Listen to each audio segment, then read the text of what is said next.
Evangelho de Lucas, capítulo 15.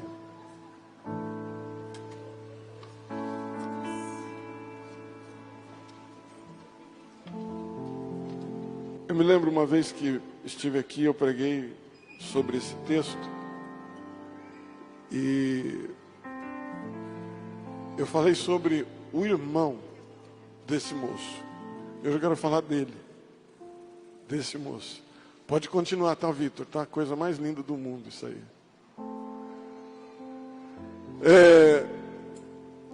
Capítulo 15, versículos de número 11 a seguir. Diz assim a palavra de Deus. E disse: um certo homem tinha 2 filhos. O mais moço deles disse ao pai: dá-me parte da fazenda que me pertence. E ele repartiu por eles a fazenda. E poucos dias depois, o filho mais novo, ajuntando tudo, partiu para uma terra longínqua, e ali desperdiçou sua fazenda, vivendo dissolutamente. E havendo ele gastado tudo, houve naquela terra uma grande fome, e começou a padecer necessidade. E chegou-se aos cidadãos daquela terra, o qual mandou para seus campos apacentar porcos. E desejava encher o seu estômago com as bolotas que os porcos comiam, e ninguém lhe dava nada. E caindo em si,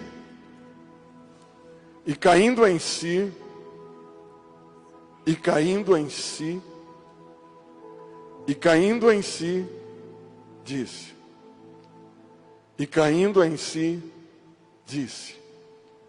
É só para você fixar na sua mente esta frase. E caindo em si, disse: quantos trabalhadores do meu pai têm abundância de pão e eu pereço de fome? Levantar-me-ei e irei ter com meu pai. Eu dir-lhe-ei: pai, pequei contra os céus e perante ti. Já não sou digno de ser chamado teu filho. Faz-me como um dos teus trabalhadores. E levantando-se foi para seu pai. E quando ainda estava longe, viu seu pai. E se moveu de íntima compaixão. E correndo lançou-lhe ao seu pescoço e o beijou. Até aí. O texto todos nós conhecemos, a história, a parábola. Jesus fala através de uma metáfora que eles poderiam entender aquilo que ele estava falando. E ele coloca a situação de alguém em uma condição financeira muito boa e que tinha apenas 2 filhos, que dividiria a herança. Mas todos nós sabemos, e se alguém aqui na área de direito sabe disso, todos nós sabemos que a herança, ela só é definitivamente do herdeiro quando o pai morre.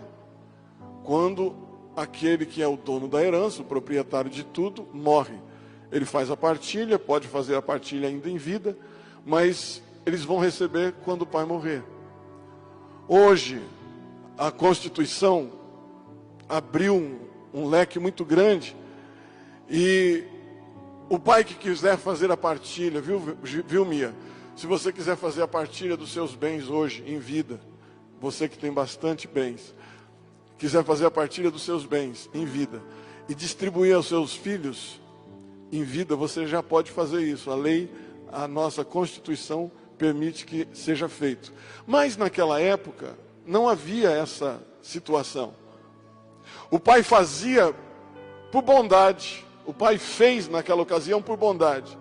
Então, o filho mais novo chega em casa um dia com a cabeça virada e diz: pai, eu estava pensando aí e eu acho que eu não quero mais continuar aqui não.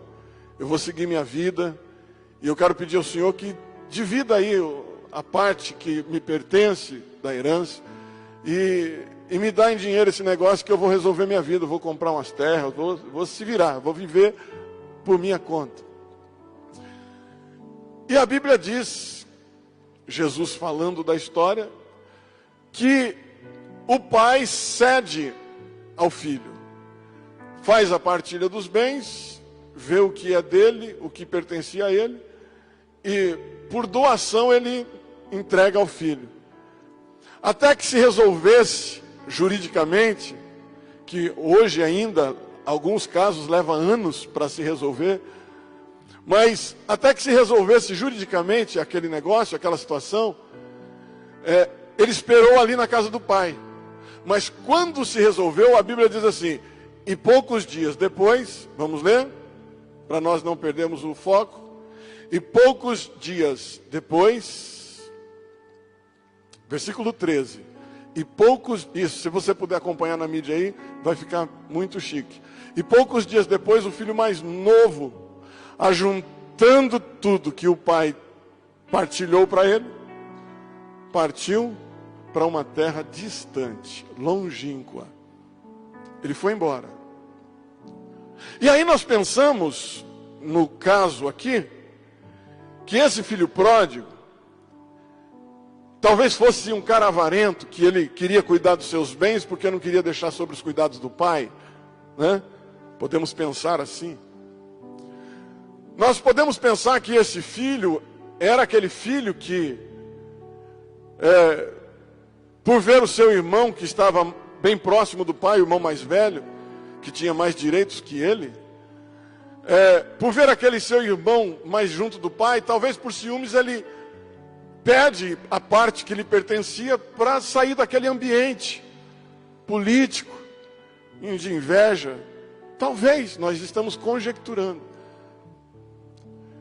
Mas, se você ler bem detalhado, você vai ver que o sentimento daquele moço que Jesus coloca, que Jesus expressa, é que ele não era político, ele não estava fazendo um jogo de números com o papai, ele não estava fazendo também biquinho, ou fazendo certa chantagem, não. Ele estava requerendo do pai o que era dele, porque ele queria dominar. Ele queria ter direitos sobre o que era dele, ou que era do pai, mas que seria herança dele. Ele queria dominar aquilo que era dele, ele queria tomar conta. Ele não queria mais, ele não gostaria mais que o pai continuasse com os seus bens em suas mãos, mas ele queria possuir o que era dele por herança e dominar sobre aquilo. Tomar posse de uma forma antecipada. E pensando nisso, eu penso nas muitas vezes que nós estamos orando a Deus e pedindo ao nosso Pai: Deus, eu estou precisando da bênção, adianta para mim, por favor. Deus, eu estou precisando do meu milagre, resolve esse negócio, por favor. Deus, eu estou precisando dessa situação resolvida até o dia tal. Como que se você dominasse como filho pródigo? Deus, eu estou precisando resolver o meu problema até X dia, porque se o Senhor não fizer, eu não piso nem mais meus pés na igreja, porque eu vou saber que o Senhor não é Deus. Põe Deus à prova. Tem muitos de nós que somos tão tupetudos dessa forma, que colocamos Deus à prova, na parede. Aí a gente diz assim: hoje eu vou fazer uma oração, eu vou no monte, eu vou colocar Deus na parede. Hoje ele vai ter, vou ter uma palestra com ele hoje, vou ter um negócio com ele hoje, vou ter uma audiência com ele hoje, mas hoje Deus vai ter que me ouvir. Ele te ouve se quiser, e se for tempo dele te atender, ele te atende. E aí o filho pródigo, dessa forma, ele resolve pedir a bênção para o pai. E o pai, por bondade, decide dar. Agora, se ele estava pronto ou não, o pai sabia. Provavelmente ele não estava pronto, preparado para receber. Porque, se a gente perceber o caminho futuro daquele moço, ele entrou em ruínas. Ele entrou em situações complicadas que fizeram com que sua vida andasse para trás. Ele entrou em uma situação em que ninguém nesta vida quer viver. Então, por esse futuro que ele conseguiu galgar, trilhar por ele, nós podemos entender que ele não estava pronto para receber a herança da parte do Pai. E muitas vezes somos nós desta mesma forma. Estamos pedindo a Deus uma bênção, e uma bênção tão grande, nós olhamos para Malaquias e dizemos assim: Deus, eu quero uma bênção tal, que advenha maior abastança, como está escrito na tua palavra, cumpra a tua promessa. E a gente ora com fé, com autoridade, para Deus cumprir a sua promessa. Para uma bênção tal, sabe o que é uma bênção tal? É uma bênção sem medida, que se você tiver um lugar desse tamanho aqui, do tamanho deste prédio, para colocar a sua bênção, ela não cabe. Isso que é uma bênção tal. E a gente exageradamente ora a Deus e pede: eu quero, Senhor, uma bênção grande, uma bênção tal, que advenha maior abastança na minha vida, que transborde. Você está pronto para receber? Você está preparado para receber? Ou ainda é período, ou é tempo ainda de você estar do lado do Pai, sendo orientado por Ele, Ele te fazendo trilhar pelo caminho que Ele escolheu para você trilhar, Ele fazendo você ser conduzido por caminhos de paz, porque todo problema que surge dentro desta casa, quem resolve é Ele, é o Pai, não é o filho. Se o filho contrai uma situação, uma dívida ou qualquer coisa, quem vai resolver é o Pai, porque eles estão sob os cuidados do Pai. Mas nós queremos ter os direitos sobre a herança que Deus tem preparada para a gente. E aí nós queremos abrir mão de tudo e tomar posse da herança e dizer assim: Deus, agora eu vou seguir o meu caminho com as minhas próprias pernas, com o meu próprio entendimento, com o meu próprio coração, com a minha própria força, com a minha própria sabedoria. Eu vou trilhar a minha história, o meu caminho. Eu vou escrever uma história para a minha vida. Quem quer escrever uma história linda para você é Deus. E Ele sabe que pelo período que você está passando, é necessário que você passe sim, porque você vai sair daí não simplesmente um filho, mas um filho abençoado. Você vai sair daí não um pródigo errante para um futuro incerto, mas você vai sair daí como um filho querido, que ouviu as instruções do Pai e foi abençoado por Ele na sua caminhada.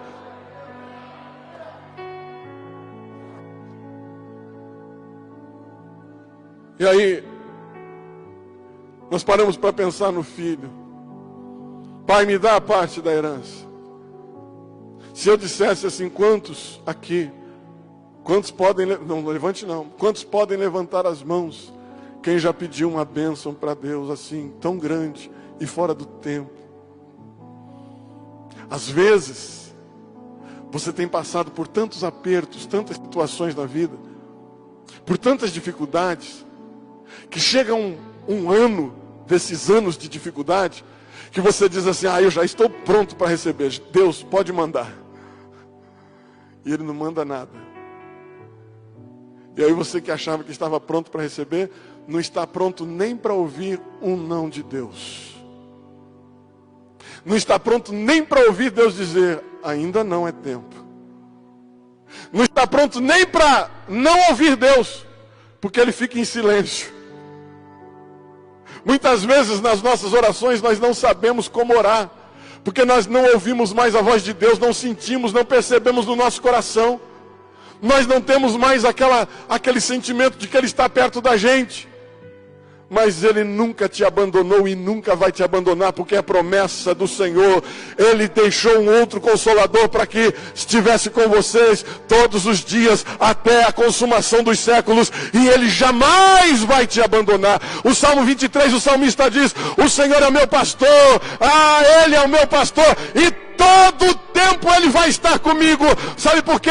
Ainda que eu andasse pelo vale da sombra da morte, não temeria mal algum, porque Tu estás comigo. Até na sombra da morte Ele está com você. Não temas, não temas.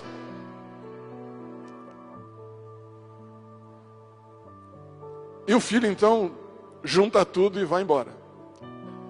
Dominar o que ele conquistou por herança, que era do pai. E ele começa a caminhar na vida. Eu não sei se você já viu alguma experiência assim. Eu já vi muitos.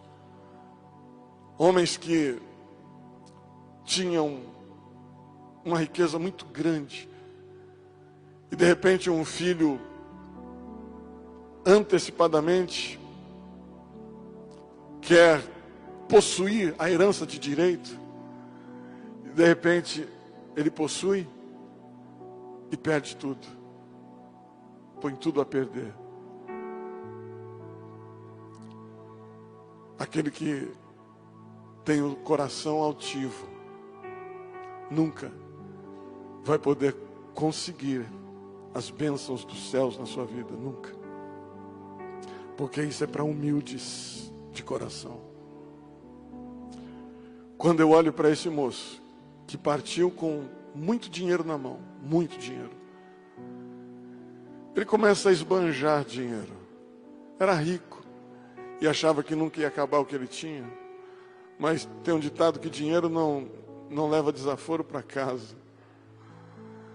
E aquele moço foi gastando e gastando. Um dia tudo acaba. E ele talvez andou anos, meses, gastando o que tinha. E o dia que acabou, ele já estava passando fome. Porque a Bíblia diz que havia uma grande fome na terra. E ele estava passando fome. E passando fome por uma decisão. Por uma escolha que ele fez. E às vezes nós vivemos uma vida sem pensar que a nossa vida é feita de escolhas. Vivemos uma vida inteira sem pensar que às vezes quando tropeçamos foi por causa de uma escolha que fizemos. Vivemos uma vida conduzindo ela de qualquer forma, de qualquer jeito. Mas sempre nós estamos fazendo escolhas, e algumas vezes escolhas incabíveis. Escolhas que destroem. Escolhas que destroçam a alma. Escolha que enegrece o seu dia. Escolhas que faz você chorar noites e noites a fio.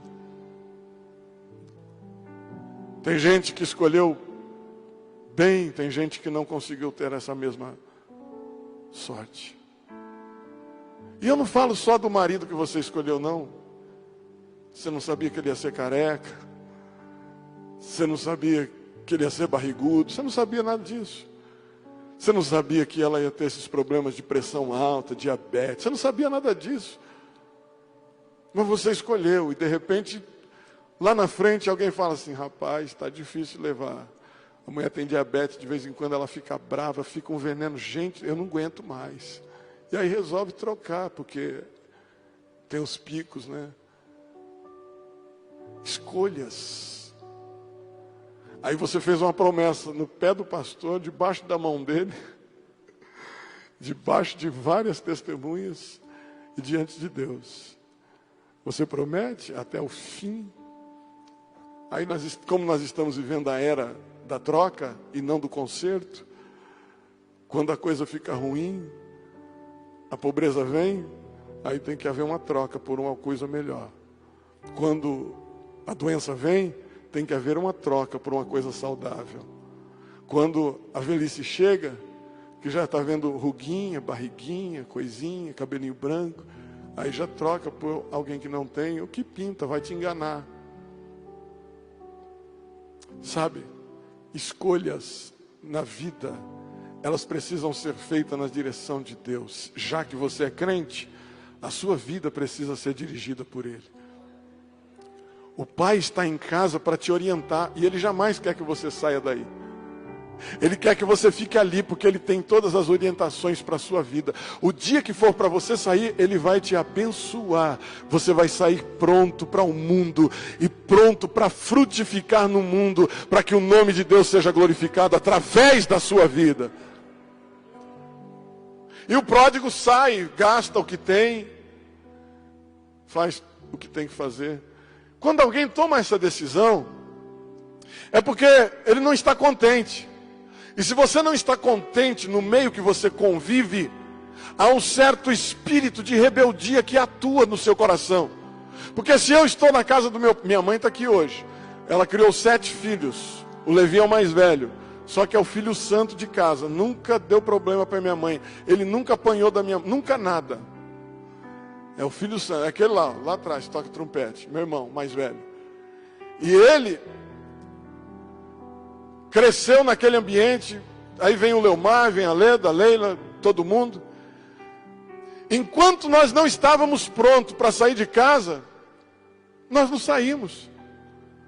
E todo mundo foi criado dentro daquele ambiente. Algumas vezes a gente pensava que era muito preconceito. Algumas vezes a gente pensava que era muito santidade. Eu, como sempre, fui mais ativo, mais coisado. Eu apanhava, Braz, eu apanhava igual você.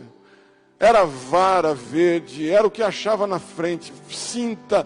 Quando a minha mãe pegava a cinta e não dava tempo de pegar do lado certo, ia a fivela mesmo e pá! Era mangueira de chuveiro, era fio de ferro. Aquele fio de ferro miserável, irmão, que você tirava da tomadinha dele assim, e puxava e dobrava assim, pá, na gente. Aquilo lá não é para corrigir ninguém não, irmão. Aquilo lá é coisa do inimigo. Mas eu louvo a Deus por isso. Eu louvo a Deus pelos momentos difíceis que passei dentro da casa do meu pai. Porque eu achava difícil. Porque eu criava essas situações. Eu escolhia. Eu tomava essas decisões. E aí eu tinha que apanhar para aprender que não era daquele jeito. Sabe que foi bom? Eu não precisei apanhar fora. Agora o filho pródigo está apanhando fora de casa, porque ele não teve tempo, não teve paciência de esperar o tempo certo para sair. Agora ele está apanhando dentro de casa. Tem muita gente que está apanhando fora de casa, porque teve pressa de sair para o mundo, teve pressa. Ah, mas eu não consigo mais ficar nesta igreja. Ah, porque isso ou aquilo. Ah, porque tem aquele irmão que eu não gosto dele. Aquele um que não paga ninguém. A igreja tem tudo isso. Afinal de contas, esse é um lugar para consertar você, para te ajudar em Cristo Jesus, para mudar a sua história, para fazer com que você se encontre em algum lugar nesta vida. E aí, ele sai antecipadamente de casa sem aprender definitivamente o que a vida precisava lhe ensinar. E ele vai e gasta tudo que tem. Tudo que tem. A ponto de estar com fome. Já pensou em alguém revoltado com o pai? Já pensou? Porque meu pai falou isso para mim um dia. E você é tão duro de coração que você nunca perdoou seu pai. Não, porque minha mãe falou uma palavra para mim tão dura que aquele dia minha mãe acabou para mim. Toda vez que eu vejo ela, eu não tenho a mesma alegria quando eu encontro a minha mãe. Você já parou para pensar? Quem é mais duro, você ou ela? Você ou ele? Porque ele nem lembra dessa história mais. Quando eu falo para minha mãe que ela me bateu, ela nem lembra mais. Ela não lembra. Ou, né? Para não deixar a gente chateado, né? Sabe? Eu fico olhando para essa história aqui. Eu fico olhando para nós, a igreja de Jesus. Muita gente que está nesta condição, se revoltou um dia com o pai, com a mãe, se revoltou um dia com o pastor, com a pastora, com o irmão da igreja, com o vizinho de banco, e decidiu ir embora, não voltar mais. Achou que estava pegando a sua herança. Ele diz assim: eu não preciso desta igreja para ser crente. Não é assim? Muitos dizem isso. Não preciso desse povo para ser crente. Eu não preciso dele para ser crente. Precisa sim, nós precisamos um do outro. A Bíblia diz que nós temos que amar uns aos outros. Nós precisamos de... Júlio, eu preciso de você. Vitorina, eu preciso de você. Inês, eu preciso de você. Eu preciso de você, eu preciso de você. Eu preciso de você, eu preciso de você. Nós precisamos um dos outros. Mas tem muita gente que acha que está fazendo grande coisa com um bicão do tamanho do ano e dizendo assim: eu não vou mais pisar meus pés naquele lugar, e vai embora. Tem gente que veio com decisão nesta noite de falar assim: eu não quero mais saber, se Deus não falar comigo hoje, eu não volto mais. Mas você tem muita sorte que Deus está falando contigo hoje. Receba a porção da palavra de Deus para o teu coração nesta noite e revivifique a sua alma. Aleluia! Aleluia! Houve grande fome. Versículo seguinte. Chegou um cidadão daquela cidade, o qual mandou para os seus campos apacentar porcos. Se Jesus está falando esta parábola, que não seja uma história que existiu, mas Jesus era judeu, e ele está propriamente falando de algo que estava dentro da sua linhagem, vamos colocar assim. Não está escrito na Bíblia, mas eu estou dando asas à imaginação, porque a homilética deixa, não deixa, pastor Daniel, a gente pensar assim. E Jesus está falando especificamente para o seu povo, para os judeus. Agora, imagina uma família judia, um dos filhos desses puritanos, sai rico, se torna pobre, ele está amaldiçoado já de cara. Passa fome, está em pecado. E depois ainda, ele procura um trabalho e vai apacentar porcos.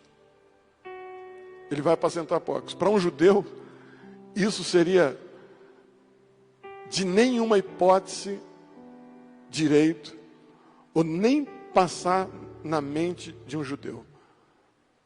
Porque o porco é um animal imundo. Vamos abrir a Bíblia, Levítico, você consegue ir rápido na mídia lá? Levítico 11:7. Olha o que a Bíblia diz. O porco para os judeus é um animal imundo. Olha lá. Se você ler esse capítulo, se você ler esse capítulo, até do versículo 1 até o versículo 8, você vai ver os animais, uma relação que Deus dá dos animais que seriam impróprios para alimentar, porque são imundos. Aí ele diz assim: o porco, também o porco, porque tem unhas fendidas, e a fenda das unhas se divide em duas, mas não remói. Este será o quê? Este será. Imagina um judeu cuidando de porcos. Imagina, doutor Risk, um judeu cuidando de porcos. Era uma aberração, um escândalo tamanho, mas ele caiu neste lugar. E sabe o que acontece? Que Deus é tão bondoso, tão maravilhoso, tão glorioso, tão salvador, tão misericordioso, tão amoroso, tão poderoso, tão glorioso, tão redentor, tão santo, tão divino, tão grande, tão perto de mim, de você, tão Deus, tão forte, tão glorioso, tão remidor de nossas almas, que Ele não se importou de onde aquele moço estava. Ele não se importou. Ele deixou que ele fosse para aquele lugar cuidar de porcos. E ele estava passando fome, porque havia fome naquelas terras. A Bíblia diz que ele desejou comer as bolotas que os porcos comiam. Essas bolotas que os porcos comiam eram alfarrobas, como se fossem umas vagens de feijão gigante, feijão grande, né? E eles faziam aquela coiseira assim, aquela mistura. Você que mora na roça, que já viu um porco se alimentar, eles jogam no chão, jogam no meio do chiqueiro, eles vão com lama, com qualquer coisa que tiver, e come aquele trem. E o homem, aquele jovem, via aquela comida e teve vontade, desejo de comer. Mas você sabe de uma coisa? Que nós não nascemos para comer alfarrobas. Nós não nascemos para comer bolotas de porcos. Nós não nascemos para comer na lata do lixo de Satanás. Nós não nascemos para comer o que Satanás preparou para nós, pratos que ele preparou para nós. Não, nós existimos para comer da palavra, do maná que desce dos céus, porque a Bíblia diz assim: nem só de pão viverá o homem, mas de toda a palavra que sai da boca de Deus. E nesta noite, a palavra está saindo da boca de Deus para o teu coração, para mudar a tua história, para mudar o teu futuro, para mudar a tua família, para mudar o teu destino, para fazer você se envolver com os céus outra vez. Aleluia! Aleluia! Ele desejou. Mas quando ele está ali pensando nisso, eu penso assim: eu sou judeu, meu pai é rico, mas muito rico. Eu não posso estar aqui. Se meu pai soubesse onde eu estou, ele me mandaria enforcar. Se meu pai soubesse onde eu estou, ele acabaria com a minha vida de uma vez por todas, e eu pararia com esse sofrimento. Mas a Bíblia diz que ele, caindo em si. Vamos repetir bem cuidadosamente essa palavra? 1, 2, 3. Caindo em si. De novo. E caindo em si. Não dá para entrar na área da psicologia porque vai longe. Mas se nós formos para a Bíblia, lá em Gênesis, Deus constrói o mundo, forma, faz, cria, e Ele coloca o jardim no meio do Éden, coloca o homem dentro desse jardim e diz: aqui você vai viver vida de céu. Você não vai precisar trabalhar, você não vai precisar fazer muita coisa, você só vai desfrutar de vida eterna. Desfrute, cresça e multiplique, seja abençoado. Deus fez isso. E aí Satanás vem e ilude o homem, porque é só isso que ele sabe fazer: matar, roubar e destruir. E ele destrói a eternidade do homem, o vínculo com o eterno. E a partir desse momento, o pecado domina sobre os homens. E aquele homem espiritual que existia em Adão se esconde de Deus quando Deus aparece na viração do dia. E Deus aparece para ele e pergunta assim: Adão, onde estás? Você acha que Deus, sendo onipotente, onipresente, onisciente, não sabia que Adão estava ali escondido atrás de um arbusto? Deus já tinha visto. Mas Deus não estava procurando esse Adão que tinha se transformado em carne. Deus não estava procurando esse Adão que tinha se transformado nesta matéria vil, corrompível. Deus não estava procurando este Adão. Deus estava procurando o homem interior que havia dentro dele e que através do pecado foi separado de Deus. Aí ele diz assim: onde estás? Cadê o homem que havia dentro de você? Onde você escondeu o homem interior, o homem espiritual que havia dentro de você? E sabe que por anos na vida da gente, nós temos isso, e escondemos este homem espiritual dentro de nós. Basta nós estarmos na roda de amigos, que nós somos iguais a eles.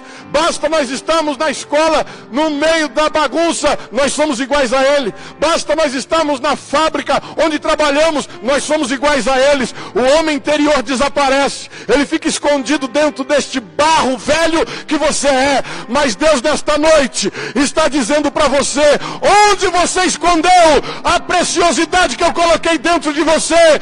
Onde que você escondeu o homem que eu te dei?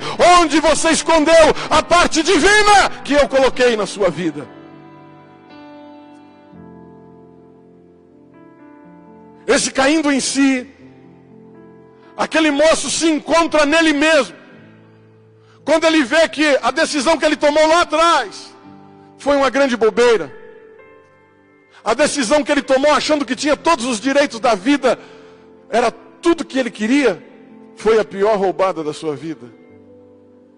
A Bíblia diz que agora ele, caindo em si, ele recobra a sua consciência e diz: eu fiz bobeira lá atrás, eu preciso consertar.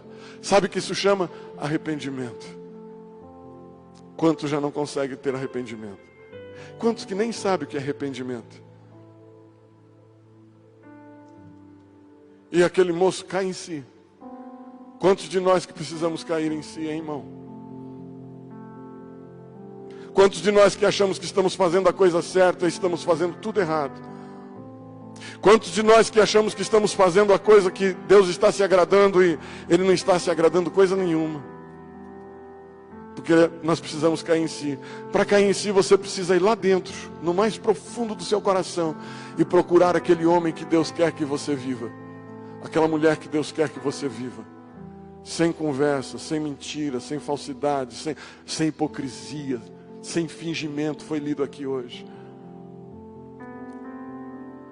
Deus está procurando os fiéis adoradores, verdadeiros adoradores, que adorem o Pai em espírito e em verdade. E para adorar o Pai em espírito e em verdade, você precisa cair em si. E aquele moço caiu em si. E quando ele cai em si, ele começa a pensar, volta a fita. Aí ele fica: quantos trabalhadores do meu pai? Tem gente que é marmiteiro, tem gente que é de jornada do dia inteiro, tem gente que é de meia jornada, mas quantos jornaleiros do meu pai têm abundância de comida e eu aqui perecendo de fome? Ele pensou, e aí ele começou a ensaiar. Sabe de uma coisa? Isso aqui não é para mim. Isso aqui não é para mim. E eu vou fazer uma coisa. Talvez ele estava sozinho naquele momento, dentro daquele chiqueiro, com aqueles porcos. Eu não sei se era um chiqueiro, mas ele estava naquele lugar fétido. E ele começa a ensaiar: eu vou me levantar. Ele ensaia, se levanta, e eu vou para a casa do meu pai. E quando eu chegar lá, você vai ver que ele está ensaiando, ele não foi ainda. Ele diz: levantar-me-ei, irei ter com meu pai, e dir-lhe-ei: pai, pequei contra ti e contra o céu. Aí ele diz assim: me faz, já não sou digno de ser chamado teu filho, me faz como um de seus trabalhadores, de seus jornaleiros, me faz. E o texto seguinte diz: e levantando-se, foi para seu pai, e quando ainda estava longe, viu o seu pai, e se moveu de íntima compaixão, e correndo, lançou-lhe seu pescoço, e o beijou. Sabe, quando você cai em si, você começa a ter mudanças. Quando você cai em si, as suas atitudes são firmes. Quando você cai em si, você consegue encontrar com o homem que Deus precisa que exista dentro de você. Quando você cai em si, você não vai mais viver uma vida de erros, de falhas, de engano, uma vida de mentirinha, uma vida de coisinhas enroscadas. Você não vai mais viver uma vida de hipocrisia, uma vida que as pessoas olham para você aqui dentro uma bênção, mas lá fora você é até que pior que um deles. Cai em si. E eu sei que tem gente que precisa cair em si, senão Deus não está... Eu não sei para quem eu estou pregando nesta noite, mas Deus está falando com alguém aqui, já estou encerrando. Cai em si essa noite. Porque quando você cair em si, você começará a ter atitudes e escolhas boas. E terão escolhas que talvez vai doer. Escolhas que é você contar a verdade, você sofrer uma perda porque você vai ter que contar uma verdade. Escolhas, decisões. E essas atitudes é de quem faz parte do céu. Eu vou contar a verdade, nem que for para não ser meu amigo mais, mas eu vou contar a verdade. Fulano, foi ou não foi? Foi.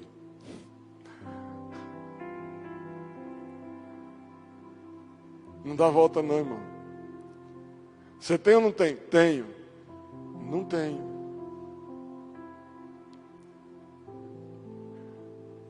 E ele tomou atitude. E começou agora a caminhar. E pensa naquele moço falando o caminho inteiro. Quando eu chegar lá, como que meu pai vai me receber?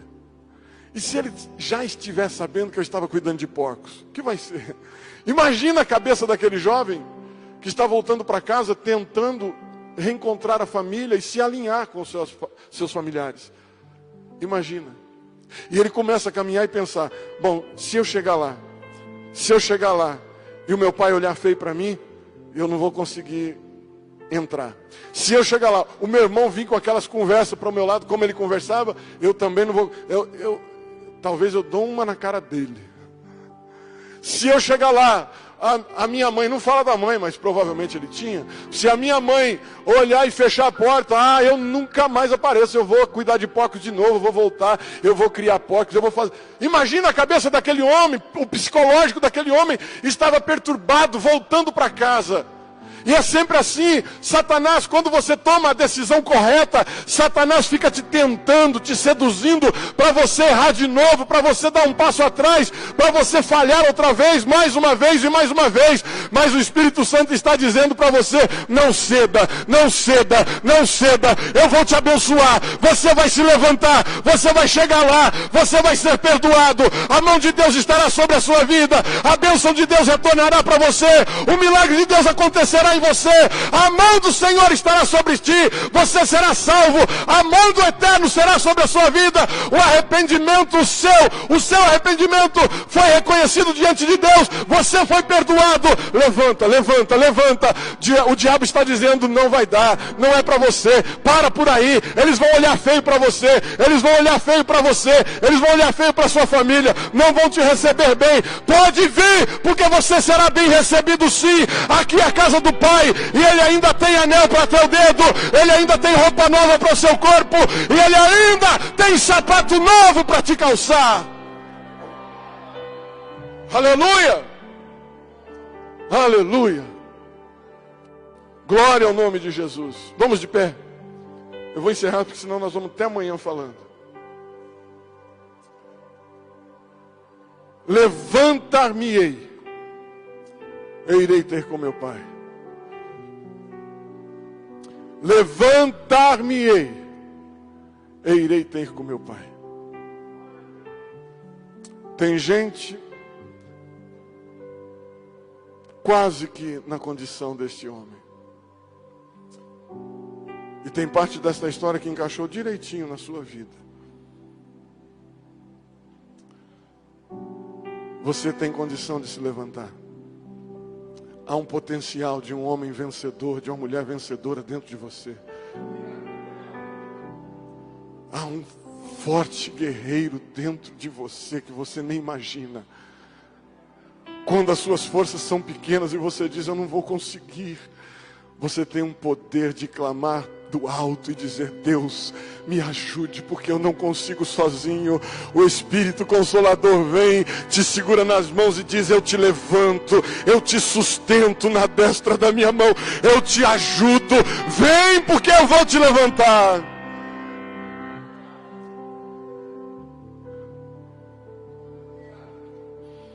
Eu sei que tem gente aqui que precisa de se levantar hoje. Tomar uma decisão de voltar para a casa do Pai. Tomar uma decisão de cair em si de verdade. Porque o que você está vivendo não pertence a você. Você não merece viver isso tudo. Sofrer tudo isso. Não. Volte, porque na casa do Pai há abundância de pão. Volte, porque na casa do Pai tem direitos para você outra vez. Volte, porque na casa do Pai tem autoridade para a sua vida. Volte para a casa do Pai, porque tem proteção para você. Volte para a casa do Pai, porque tem um caminho direito para você trilhar, com os sapatos do Evangelho nos calçados em seus pés. Volte para a casa do Pai. Se levante nesta noite. Se levante nesta noite. Se levante. Diga dentro do seu coração, Deus, eu preciso mudar a minha vida. eu preciso mudar a minha história. Ainda que você seja crente há anos a fio, 40 anos, 30 anos, 50, não importa quanto tempo de crente você tem, aquele filho sempre foi filho daquela casa, mas um dia ele errou em tomar uma decisão. Quem sabe um dia você errou em tomar uma decisão e tem pagado um preço até hoje, mas Deus está dizendo: se levante, porque eu vou mudar a tua história. Se levante, porque na casa do Pai tem tudo que você precisa. Aleluia. Glória ao nome de Jesus. Eu sei que você não pode pegar na mão de alguém, que vontade de dizer para você: abraça o irmão que está do seu lado, mas você não pode fazer isso. Que vontade de chamar aqui para frente, mas não vamos fazer. Mas eu quero que aí onde você está, vai lá dentro, no profundão mesmo. Vai lá dentro. Lá dentro, onde se divide você e você. Vai lá dentro e fala com Deus: Deus, eu não quero nunca mais esse negócio. Deus, eu não quero nunca mais voltar para lá. Deus, eu não quero nunca mais ser quem eu sou. Deus, eu não quero nunca mais fazer o que eu fazia. Eu não quero, porque eu preciso me levantar, porque eu preciso glorificar o teu nome, porque eu preciso te exaltar, porque eu preciso te glorificar na terra, porque eu preciso render glórias a ti todos os dias da minha vida. Eu preciso ser grato a ti mais e mais e mais e mais e mais. Levantar-me-ei, levanta-te, levanta-te, porque ainda há tempo de você se levantar. Levanta-te, porque ainda há tempo de você cair em si e se levantar e tomar a decisão de caminhar para o lugar certo, a casa do Pai. Vai lá dentro de você e olha para esse que está escondido por muitos anos e fala com ele. Se levante daí. O jovem lá atrás, de mão cruzada assim,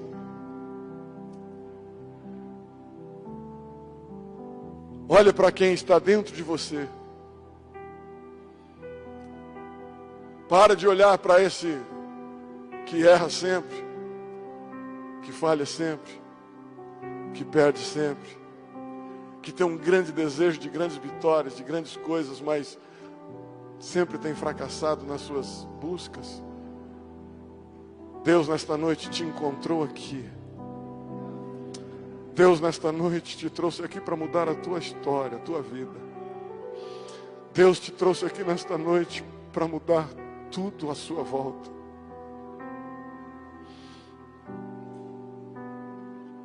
Deus tem um propósito maravilhoso na sua vida.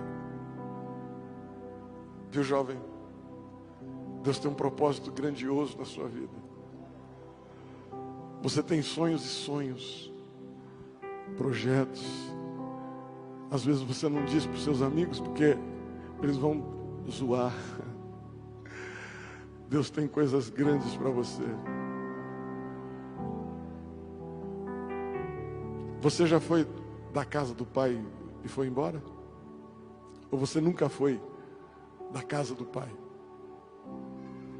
Você está entendendo o que eu estou falando? Está entendendo?